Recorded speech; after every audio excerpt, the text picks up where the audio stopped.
And welcome back to the Wanna Parlay podcast. You're joined by me, Lance Bells, one of your hosts, and I'm also joined by Jack. Jack, will you go ahead and tell the viewers a little bit more about Wanna? Yeah, as Lance mentioned, this show is always brought to you by Wanna Parlay, home of the world's richest parlay, where you can get a $2 investment to pay you out $2,000 any given week. Lance, I got good news. This Wanna week is off to a hot start. We got 825 parlays already submitted so far. But good news is the contest doesn't end until Sunday night. So still plenty of room on the leaderboard and still tons of time to claim the top prize, which again is $2,000 on a $2 investment. Congratulations, Mamba 2003, Jordan 63, who are currently claiming the top spots on the leaderboard. Got East Sunny 22 and Big Winner and Trevor Hoffman 11 right behind them, claiming that top 10 right now. And then, as always, Lance, every single day we're offering the parlay of the day, where for a free play you got a chance to go home with $100. So congrats to Maria RZ, homegirl from Oregon. Appreciate you, dog. Good to have you back in the winner's circle. Same with you, Spencer. You've been hot ever since you joined the page. Fuck you, mean. First time seeing you in there, dog. Way to go home. All these people going home with $100 on all free play. And then this weekend, we're going to have back on there the pick seven. That's 7 picks. You get them all right. You're going home with $777. Good to be good. And that is what Juana's bringing. What are we bringing, Lance? I'm bringing pain. I'm bringing misery. That Cowboys, that Thursday night football was just so brutal. It was just so Dude, brutal. you're telling me, fucking Brandon Aubrey, look at my walls right now. I had to have a goddamn estate sale to fucking pay rent this year. I mean, it's ridiculous. I've had a very nice background. I've looked like a well put together, adjusted adult the last couple of podcasts, and I show up to this one. I'm wearing a day old sweatshirt, used to belong to my grandpa. I got nothing on the walls. I got my laptop sitting on a damn air mattress right now. It's bad over here in Venice. It's bad. Yeah, no, I mean, the whole game in its entirety was kind of a snooze fest. I wasn't really like, they're just like Malik Neighbors, especially when he got hurt. I mean, that was brutal, but I wasn't that invested in the game. I really thought we were going to come down and cover. I thought it was going to be a lot more Cowboys, but both run games in both offenses looked just weak and a lot of long third downs, and I just wasn't impressed. Dude, it was a little bit of a sweat the entire game, but the Cowboys were in such control, it felt like, that I was like, all right, man, scared money don't make money. We're in good shape. And we kept having opportunities to kind of slam the door and be on the right side of that cover line. We had a chance to go up 9, which was going to lead you in a spot where they were going to hit a field goal to go 6. We're still covering that 5.5. Can I tell you something? I can't afford the flight anymore. I want to drive to Mike McCarthy's house and beat the absolute shit out of him. I'm not going to do that. Don't tell anybody that, especially if he ends up assaulted. It was not me. I can't afford the mileage. But dude, we have 3 timeouts going into that last field goal that's going to cover the 5.5, and he holsters it, and we instead run the field goal unit on there. We don't give Aubrey his normal thing, and he just pushed it. That thing was missed the second it left his foot. There was a brief moment it tried to curl back. Did you see that? I did see that. Where I was like, gift from the gods, please, come on. And it just wasn't to be. So, yeah, we're down bad going into the weekend, but the bookie doesn't get paid out till Monday, so there's still opportunity for me to come back. Wanna Parlay is going to be getting a lot of my action, but yeah, that was tough. And then the college game, dude. Tell you what, good for the servicemen. They're as advertised. I'm a jackass. I thought short week, maybe a home field inspired effort at Lincoln Financial Field. Absolutely not. So I lose that bet as well. The only bet I end up winning all week is the over. And once again, it just feels like a smack to the face because it was for none of the logic that I thought that it was going to hit. I guess I knew Army was going to score points, but I didn't know it was going to be so one-sided. I didn't see 48 points getting scored. Ouch. Ouchie. Yeah, shout out to Army. I like that was great. I honestly I do nothing and I just trusted my guys and they delivered.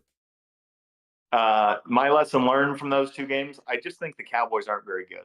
I don't either. I agree with you wholeheartedly on that. That was they have no run game. They've got 0 run game. Brandon Cooks looks like he's done. Yeah. Like the thing that made him dangerous and unique was all that twitch, all the explosiveness, and the guy's just not coming out of his break. Forgetting the corner's name right now.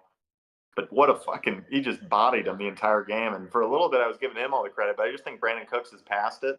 Mm-hmm. I don't really like, not a big Tolbert guy. I don't think there's much to it, not a ton of separation. So this offense is CeeDee Lamb, and Dak Prescott to me is on the wrong line. To me, he does not qualify to be a Super Bowl quarterback. And if you're not a Super Bowl quarterback, we got to move off you. The idea that we just extended him, tough to be wearing the star on your helmet right now. I'll tell you that. Yeah, no, I wasn't very the minimal run game and the amount of long third downs that they face. There's not, you can't have success on a football team.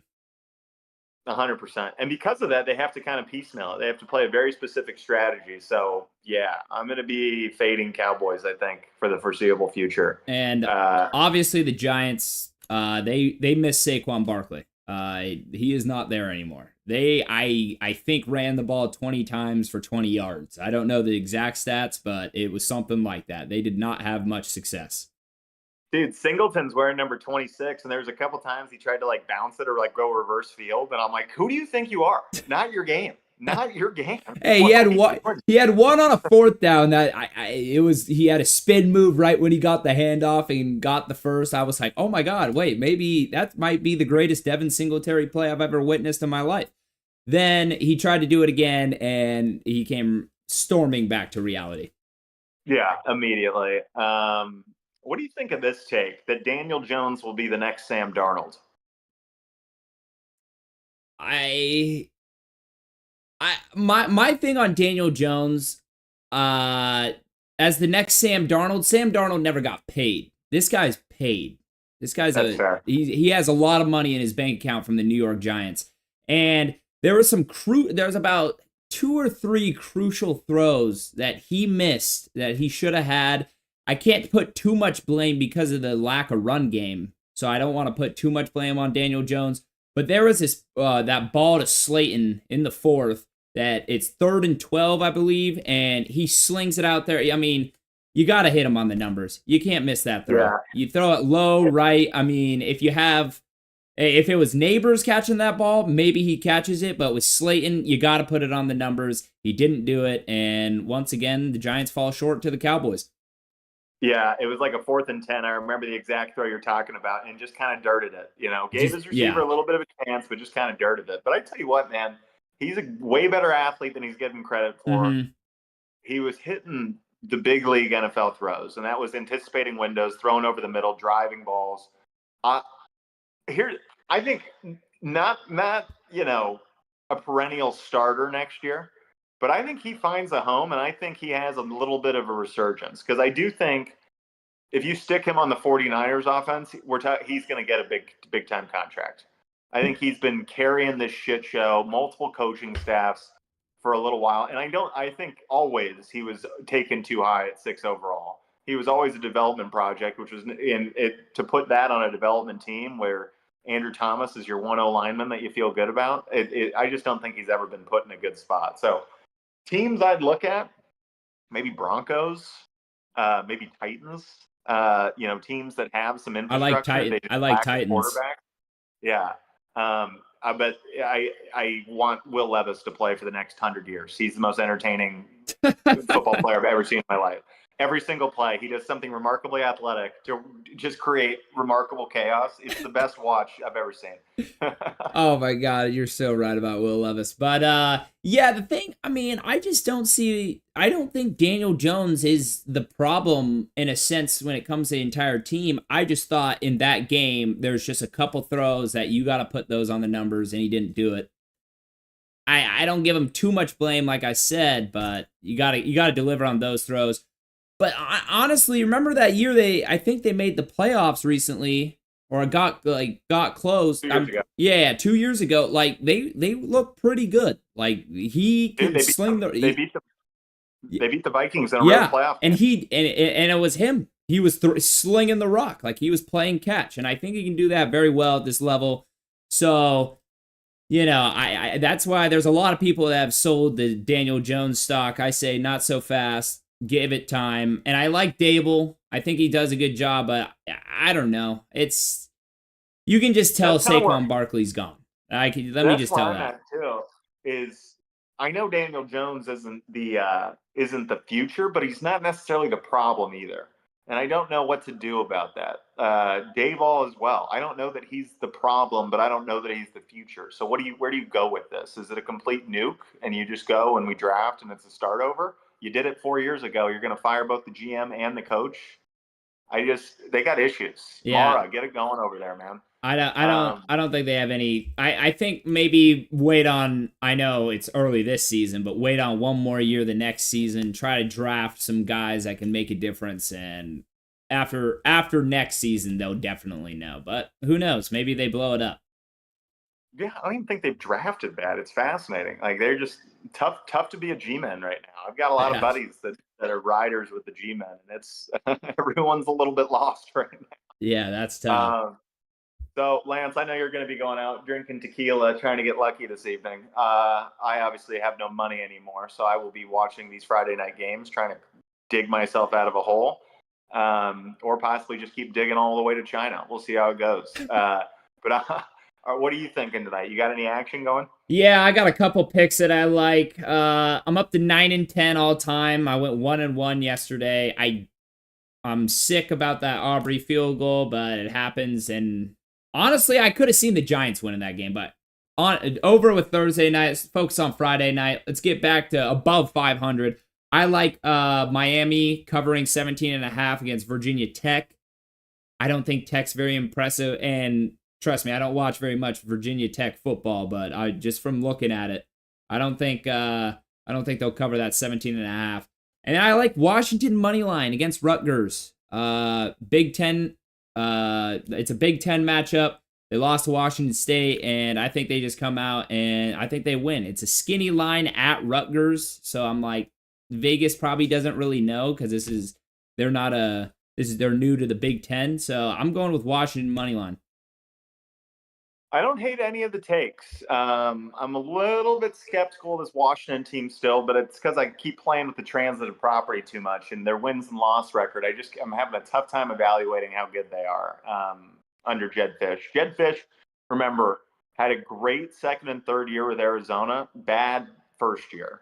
Mm-hmm. So I'm a little bit skeptical, and I'm interested to see how this kind of plays itself out. Rutgers has been tough. I'm forgetting who they played last week, but they played somebody real tough. And it's one of those things, especially when you have to go there and know that the East Coast is getting a ton of weather this week with the hurricane rolling through. The Northeast is catching a little bit of that. So you're going to get a cold, wet night, which is very much a Washington night. But it's those Jersey kids at home. I tell you what, it's a tough deal. Miami was the sharp bet of the night. If this game was at Virginia Tech, maybe you can talk yourself into a spirited effort to try to save their season. But in large part, this has been disappointing, and I think we all should have seen it coming. I think Virginia Tech isn't so different from Miami before Cristobal got to Miami, where for years, we all remember the brand that the Canes were. We remember the brand that the Hokies were when it was Vic and it was, Blacksburg, Virginia was rolling. And I think there's this thirst in the college football community for them to bounce back. So we always overrate them when they're starting to get close, but they're not quite there. So far, Virginia Tech's been disappointing to open the season, 2-2 to start, and so far Miami's looked every bit the part of a playoff team. Cam Ward's currently leading in odds to win the Heisman. Frankly, if you look at the record they have coming down the stretch, tough to see honestly anyone beating him out. Part of that's there's not a great rival competitor to challenge him for that, but that's also because Cam Ward's absolutely balling. If there was one thing to consider tonight, Miami obviously right in the middle of that the weather situation right now. But we're talking about a Cam Ward here who balled at Washington State. He's no stranger to playing in Pullman in the rain. Is the guy who's going to play perfectly well tonight. I love Miami minus 17.5. I don't think it's one to overthink. I think just go ahead and hammer it. I think Miami's going to go ahead and roll these guys. With regards to that Washington Rutgers game, I think it's going to be, if you look at some of these Washington games, if you go look at the game they played against Washington State, I think it's a conservative offensive approach, and I think it's leaning heavy into their defense. And I think especially when they get up against a team that's pretty evenly matched with them, they try to play a little bit more game management, shrink the game a little bit, and just win with good, sound football. So I love under 45.5 Washington Rutgers with a little bit of weather going on there. And then just to round out, so I can get this parlay on the Wanna board, I'm going to add a little prop to this party as well. I don't have Travis Hunter going tonight, so I'm taking the next best receiver I can find, Xavier Restrepo. Absolutely balling this year. And I'm only getting them at 5.5 receptions. I don't see Miami getting off the field a lot, so I think 5.5 is going to cover comfortably. I'm seeing 7+ from Xavier Restrepo. So those are the picks. By all means, audience members, fade the absolute bejesus out of me. It's been bad couple weeks. Hey, well, we're on the same side in the Miami game, and honestly, I've been clawing the best I can to come back to 500. Still 9-10, we're right there, but we'll see what happens with tonight's games. Dude, we might have one of the great gaming podcasts on the market right now, because I don't know if we have any surer bet than just fading my actions since we started this thing. So we might have to change the name from the Wanna Parlay podcast to just Fade Meisel with everything you do. Oh, well, let's not jump too quick. Let's not jump ship too quick. I still believe in you. I like what you just said. But coming up, as we know, tomorrow, Saturdays are your day. Those are my days, baby. Take us through some of the lines you like. Okay, staying on a little bit of the weather narrative here, staying in Florida, I got under 61.5, Colorado at UCF. It's going to be a major game for UCF. They're laying 17 points right now, or 16.5. I don't know that I necessarily love borrowing that many points, especially with Colorado's penchant to kind of get rolling in a blowout game in the back. I could see Colorado backdooring this cover easy. If you want to get on one side, maybe some first half thing. But under 61.5 to me is what this thing screams. UCF's been clipping off 250 yards rushing like it's nothing in all these games. They run the hell out of the ball against TCU, and I think TCU is a pretty good comp for who this Colorado team is. I just think it's going to be a little bit one-sided there at UCF. If anything, the weather, we saw Shadur Sanders struggle a little bit in the second half against Baylor when it started coming down a little bit. You're going to get some water on the ball this week. And then as you look at the run games, UCF's dominating, and Colorado can't stop the run. Every team they played so far has gone over 150, which means UCF's going to be able to play their game. They'll keep it on the ground. That clock will be moving. Tons of first downs, long drives. And then on the back end, UCF hasn't had a ton of sacks yet, which isn't to say they've had great production and good defensive efforts. Colorado gave up 7 sacks in the second half against Baylor. UCF's going to turn them loose a little bit, and I think they're going to be smelling some blood in the water. I see this clock running quite a bit. I like under 61.5. I don't see Colorado getting over 24 points.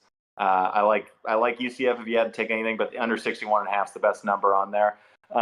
BYU +3. Not enough people paying attention to this BYU team. Kansas State. I just want to say love it. Before you say anything, I love it. There we go, baby. There we go. Riding with the Church of Latter-day Saints here. We're going BYU. Now, they're on the road. They're not at Provo. But they just beat a Kansas State team that until last week, everyone had Kansas State winning the Big 12 and going to the playoff, and they handled them. They also beat an SMU team on the road that I thought, was just the tale of old, that SMU isn't ready for Power 4 football. But SMU bounces back last week and throttles TCU. So I think this BYU team is actually pretty legit. I think their defense especially is legit. I know Baylor is kind of in that must-win spot, but they're also in that they just got punched in the gut spot. They just got beat on a Hail Mary and then a fumble where they're going in a chance to still win the game. They're down bad right now. Maybe they bounce back. I think BYU is going to play it in a boring game. I think 3 is a lot for them in a game I expect them to win outright. Taking BYU +3. My favorite bet on here, UConn -5.5 versus Buffalo. Everyone's high on Buffalo because they just beat Northern Illinois. Who's going to watch this game but me? But Jim Mora has got a very disciplined group here. They got smoked by Maryland to open the season, and since then they've covered the shit out of their number every week. The fact that it's -5.5 versus a good Buffalo team tells you Vegas doesn't quite know where this is going to go. They're leaning UConn. Everything that they have on the numbers says it's UConn, but you got a Buffalo team that's rolling in hot. I think UConn still plays well. They're going to cover this number no problem, -5.5. Go ahead and roll with the Huskies right there. Louisville, Notre Dame. I'm fading the hell out of the pros, the sharks, and the public on this one. Louisville, Notre Dame over 46.5. Notre Dame's offense since the Western Kentucky game has finally gotten itself going. Louisville's secondary is absolutely anemic. Notre Dame's going to have a field day on offense, and Louisville will do just enough to make sure we cover that number. Tyler Shutt's been have multiple explosives a game, yet to throw a pick. He's going to throw a pick against Notre Dame. Their secondary is too good, but they've been scoring. They've been a top 15 offense this whole year. I expect them to get into the 20s, and I expect Notre Dame to roll them. Everyone likes under in this game. I'm the idiot. I'm going over 46.5. And then another one that I love, and I'm going against Vegas here because this number to me makes absolutely no sense. We just saw an Illinois team go on the road and win outright, being plus 9.5 against Nebraska, one of the tougher environments to play. Penn State, Happy Valley, obviously being on that list too, but they've already gotten that exposure to the crowd noise and the big atmosphere in the environment. Their quarterback, the North Carolina transfer, is as improved a quarterback as anybody in the country and looked so unfazed against Nebraska, so calm and cool on the sideline. I was hammering the live action on Illinois that entire time. It's the only reason I came out in the green last week. That's awesome. Illinois plus 19.5. And the other thing about Illinois, they want this game to be small. They want to shrink the game. They want to take time off the clock. They want to run the ball. They want 15 play drives. 19.5 is a lot for a game that's going to stay within 7 to 10 for most of this game right here. I love Illinois plus 19.5. And I wouldn't shut up about it on the last podcast, but obviously we need some player props to be playing daily fantasy. So Travis Hunter, go back through the card. Anything I can get with him, I want him. And those are all going to be some backdoor sleepy numbers. He's going to be the only productive guy against Colorado, but he's going to cover everything and more. Hey, I love it. I mean, I really like the Illinois play. I will be honest, I wasn't that impressed with Raiola, especially in the end of that game. He looked slow and almost like careless, he tried to have the Mahomes swag that he really tries to embrace that he says he doesn't. But yeah, no, I like Illinois plus 19.5, and then Travis Hunter, of course, incredible player, can't miss with that guy. Are you kidding me? Dylan Raiola doesn't own the fact that he's just copying everything Patrick Mahomes does on a daily basis? No, he said he wears number 15 because he was inspired by his favorite quarterback, Tim Tebow. Okay. That's a real quote. Honestly, fair dues, Tebow. But it's not fair because he looks exactly like Mahomes, has all Mahomes' mannerisms, has his haircut, has his glasses. I'm not hearing this bullshit. There's no Tebow. You're glazing Mahomes. I just accept it. Just own it. I mean, at that point, we might respect you a little more.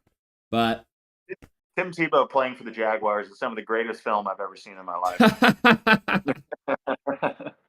I almost forgot about that. That's incredible. He's trying to kick out block off the edge. It looks like me. Yeah.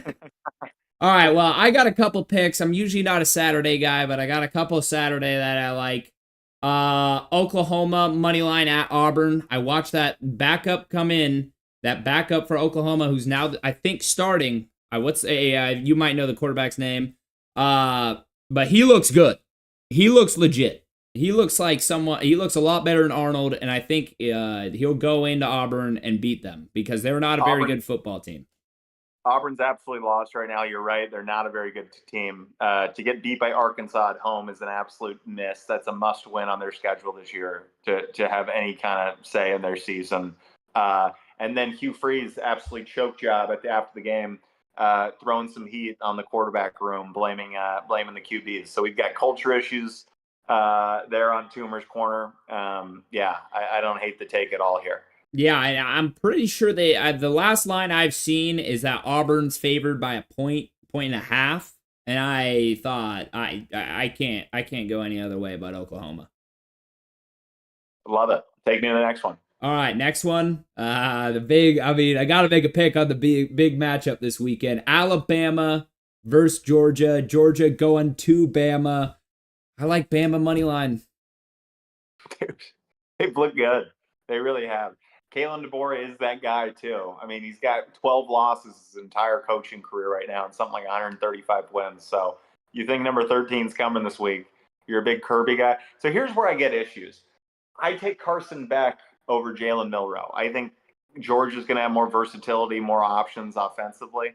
Ryan Williams looked unbelievable to start the year. So it's a question, how much do you believe in Tuscaloosa and Kalen DeBoer? Because I think advantage. I think Georgia's the better team. I like what they can do more offensively. This might be a tease situation for me, Lanny. I might be taking. I like the side you're on. I just hate the spread. I want to give them some points. No, I like Bama to win outright. I feel like it's a toss up, but I mean Beck in that Georgia offense and I don't get me wrong, Kentucky's a good team and their environment is legit, but I don't know, after seeing a performance like that and then going to Bama, I don't think you can make those mistakes against Alabama.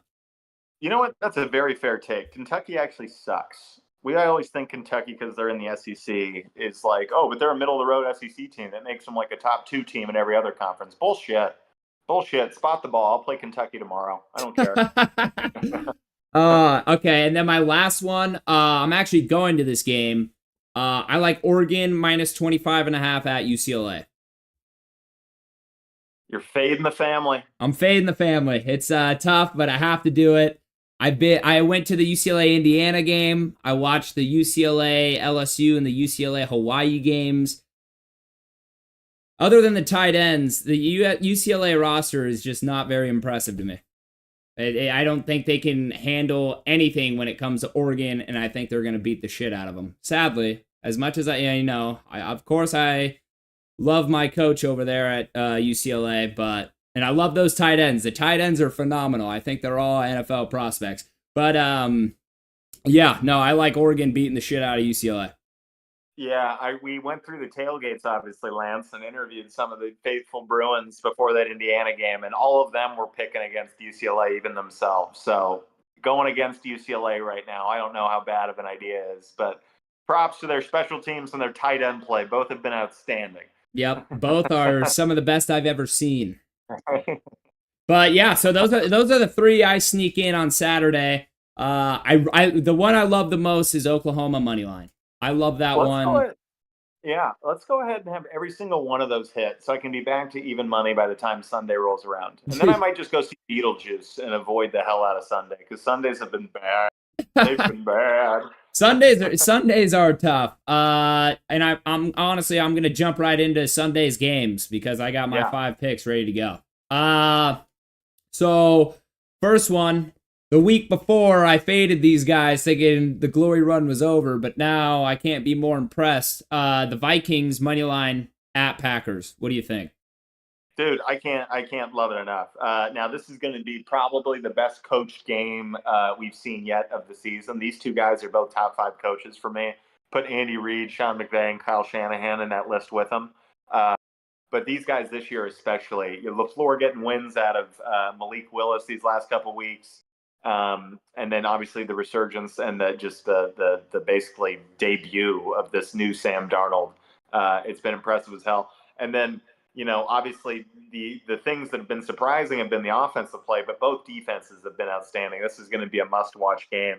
Obviously at Lambeau, divisional game, taking the road dog.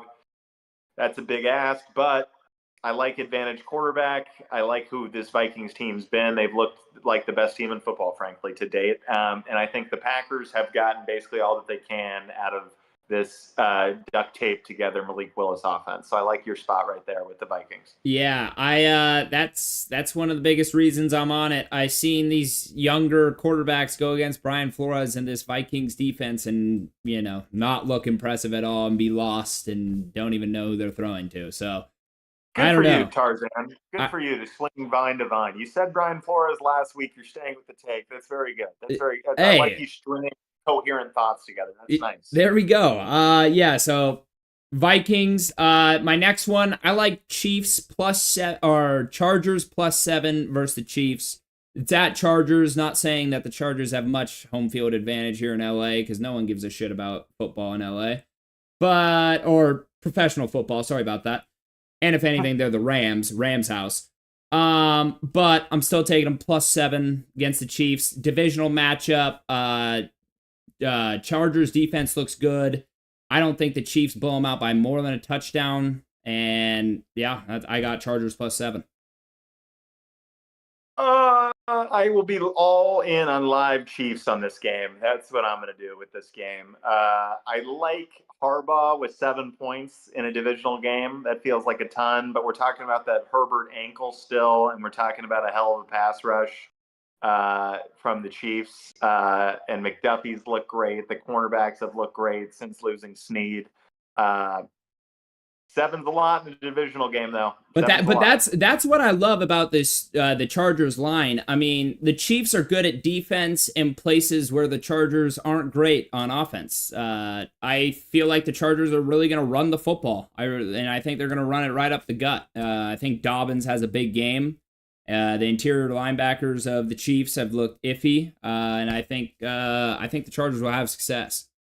This is where you appreciate the NFL too, and you appreciate Harbaugh that they have their own kind of brand of offense where you got to go prepare for exactly what you're going to see here. You're going to get a ton of 12, 22 personnel. They're going to play with a fullback. That guy, by the way, that they play with is a converted D lineman. He weighs 295 pounds. So enjoy filling against that all fucking afternoon. It sounds like an absolute nightmare. So yeah, I mean, this is what the NBA is missing. Everybody's hucking up threes and look just about like carbon copies of each other. The NFL, if you're seeing Miami, if you're seeing Kansas City, if you're seeing the Ravens, if you're seeing the Chargers, very, very different brands of football. So yeah, it'll be an interesting matchup, especially when we're going to get to see it twice this year.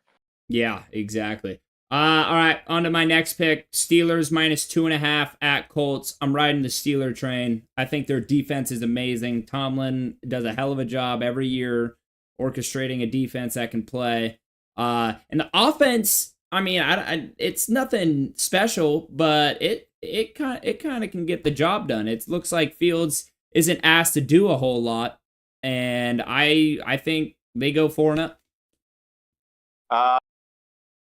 Staying with your narrative here, trying to be smart guys and not contradict yourselves on every single pick. You've got this defense that's looked like the best in football. You've got Watt, who's looked like better than his brother, which is impossible.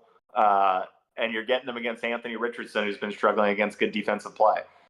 Just had a real tough game against the Bears. And Justin Fields, slowly but surely, just keeps getting first downs and making the right plays. We're still punting the ball a lot, but we're scoring when we need to, and we're extending drives when we need to. Shane Steichen I like advantage coach here. Colts getting points at home, but I think that's overthinking it. I think it's as simple as Steelers defense versus Anthony Richardson. I like where you stand. And another key point, the Colts run game has been a little pathetic. They haven't been able to stop the run. I think they're close to last in the league in run defense. Yeah, it was tough watching them against the Texans. Joe Mixon just tore them apart. Obviously, the Bears have zero run game, so looked good last week against the Bears, but that doesn't necessarily count for much around here. So, yeah, dude, I don't think it's an overthink. I think it's as simple as Steelers are rolling. That defense is that defense, anchored by T.J. Watt, and that's all against Anthony Richardson, who so far has had all the highlights we expected from him, but absolutely the struggles against really good defenses. So. Don't overthink it. Next one, Texans -6 versus Jags. Jags are going to Houston. They look like shit. I'm not even thinking twice. I saw the line. It was the first one I put down. Give me the Texans -6, especially after they got the shit beat out of them by the Minnesota. I know the Jags got beat as well badly, but I don't see any fire there. I think Doug Peterson might be on his way out. I don't know if you saw what I was doing there, but this is me hammering that. I will be fading the Jags for the foreseeable future. They can go fuck themselves. Thanks for costing me on Monday Night Football, you absolute buffoons and frauds. Trevor Lawrence, I know who you've been since that fucking national championship game. You cost me $100 of meaningful college kid money. I mean, come on. That's $100 of college kid money. That's a lot of money. I think I might have been out of college, but still, I was working a production job, making $150 a day. For God's sakes, how am I supposed to feed a family on that? Anyway, yeah, Trevor Lawrence forever. Go fuck yourself. Jags, that defense can't stop the run, can't stop the pass. The Bills are damn good. I mean, credit to them. Yeah, that is true. And again, we're talking about a divisional game here, and we just talked about how 7's a lot in a divisional game. But all that to say, the Jags suck. go fuck them. Texans -6, absolutely, bring it on. You see, like this is one of those games where it's like, okay, if the Jags cover, do I really feel like a loser? No, because I'm just betting that the Jags suck. Like it's that's the move right now Like, in the NFL. yeah, I wish we could find a line where the sun would rise in the west tomorrow, or the sun would rise in the east tomorrow. We'd hammer that one too. Every day I wake up, that's where the sun rises, and the Jags still suck. Sorry, Jacksonville. Yeah, hey, I thought Trevor. Honestly, I didn't know Trevor Lawrence was as bad as he's looked. You knew before me, but I thought there was something there. It doesn't look like there's much.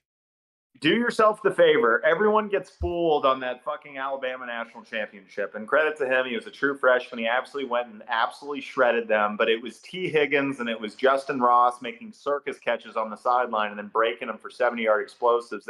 And then Bama couldn't move the ball all day offensively. So that game just got one-sided early. And everyone talked themselves into Trevor Lawrence's John Elway. And he's just not. He's just fucking not. He's just not. Just go watch the highlights back from the LSU National Championship. He's got what used to be called Terry Bradshaw disease, and Terry Bradshaw won 4 Super Bowls and was first ballot Hall of Famer. So I don't mean to, talk. Yeah, I see what you're saying though. But it used to be called Terry Bradshaw disease because if a guy wasn't open, Terry Bradshaw used to just throw it harder. That's what Trevor Lawrence was doing in that game. Guy's not open. I guess I'll just throw it fucking harder. And yeah, I didn't cover in that game. I lost money there, and I'm still losing money on Trevor Lawrence. So thanks a lot, T-Lock. Thanks a lot. All right, yeah. For my last one, I'm hopping back. I know the Panthers just beat the Raiders and made me look stupid. I'm hopping back on the bandwagon. Fuck the Panthers. Give me Bengals -4.5. This Bengals team, I just said they're frauds. I said I'm staying the hell away from them. But I also think this Andy Dalton thing is utter nonsense. And the Bengals are in a must-win spot. I must win. I might just stay the hell away. This might be my Beetlejuice time. This might be where I'm in the movie theater. I've looked all across the slate. There's a lot of close lines, tough pick'ems, or some divisional. I'm taking Jags suck, Panthers suck. Those were two of my plays. Dude, I respect the whole card. Just good sound logic here. Let's not go chasing rainbows. Yeah, I'm not chasing too much. I'm just trying to keep it calm, cool, collected. I'm doing anything but that. I'm fading the entire world with the Louisville Notre Dame over. I got Penn State. I got Illinois plus 19.5. Vegas is just begging me to take Illinois because it's gonna lose. I'm taking it. Fuck you, Vegas. And then and then I wouldn't shut up about my Travis Hunter props, but I wouldn't also shut up about who UCF's gonna dog walk them. So I'm a lost little boy right now. I'm on my way to being homeless, jobless, penniless, all of it. So yeah. Oh, I love it. All right. Well, did you have anything on Sunday that you love, or you just stick it? Or I guess what's your record now? Bad, real bad. I don't even want to share. It's like it's gonna take more than this weekend to get back into the positive win column, even if I went 100% on the picks. So we need weeks of sustained success here, which is what I've been begging for ever since I graduated college. Yet to happen, but. Good things happen to those who wait, Lance. Patience is a virtue. Hey, that's true. You got to fight. You got to claw. And you only have officially lost when you stop, getting action out there. I'm just down right now on the scoreboard. But, we're talking week 4 of the NFL season of, we got 18 of these things. So, stay the course is all I got to say. Stay the course. I love it. All right. Yeah, I mean that wraps up my picks for this weekend. Do you have any other storylines, anything else you'd like to discuss? No, Alabama, Georgia is a fascinating thing to keep eyes on, as is USC, Michigan, or USC, Wisconsin. These are kind of the brand games we've been interested in watching. True Big Ten football versus true West Coast football. So it'll be interesting to see how those things kind of go ahead and shake out. Just another great week for college football. NFL's been a snooze fest for me, man. I'll be honest. I want offense. I want some points. So maybe I bet accordingly, and I just hammer a bunch of overs this weekend on Sundays because Red Zone, my man Scott Hansen is working hard to produce a watchable program right now. We're watching a lot of field goals. none that are helping me. Thanks a lot, Aubrey. Thanks for choosing that one to be the first 50+ yarder you've missed in your NFL career. Oh, Hell of a time to show up. hey, you want to hear something horrible about that? Something just miserable.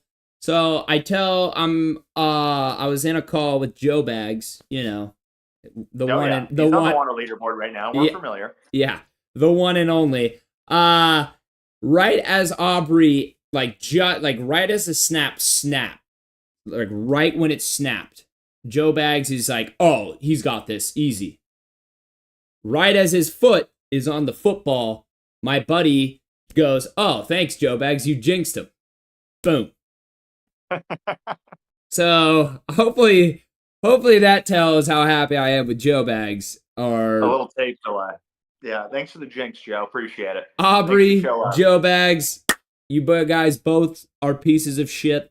And just got to be better. Can I point out one more thing from that? Yeah.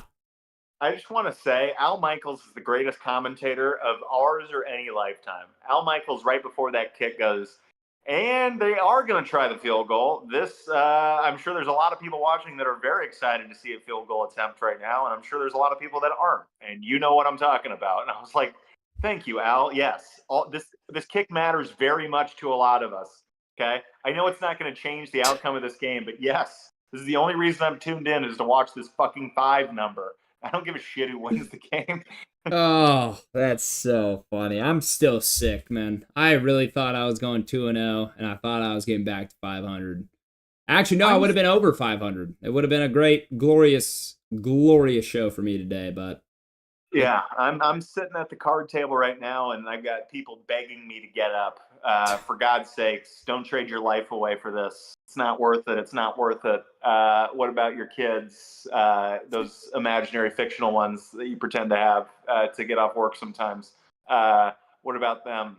And it's all just a fucking shit show. But I'm staying in. I'm going to trust the cards. They can't keep coming up snake eyes. We gotta move the needle here. I'm going to trust my instincts.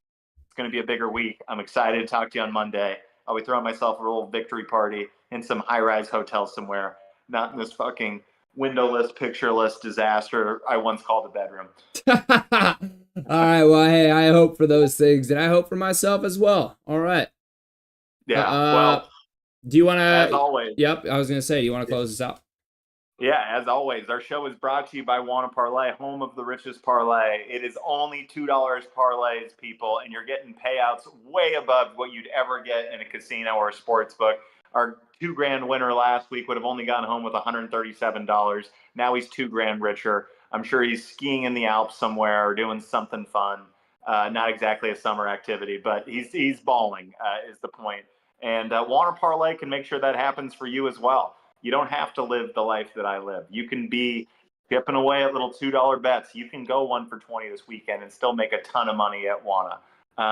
So if you're down bad like I am, or you just want a place to go communicate and have some fun with some people chasing the same action that you're chasing, there's no better home than the home of the richest parlay, and that's Wanna Parlay, bringing you the best show in sports. Guaranteed lines here. All you have to do is fucking fade me.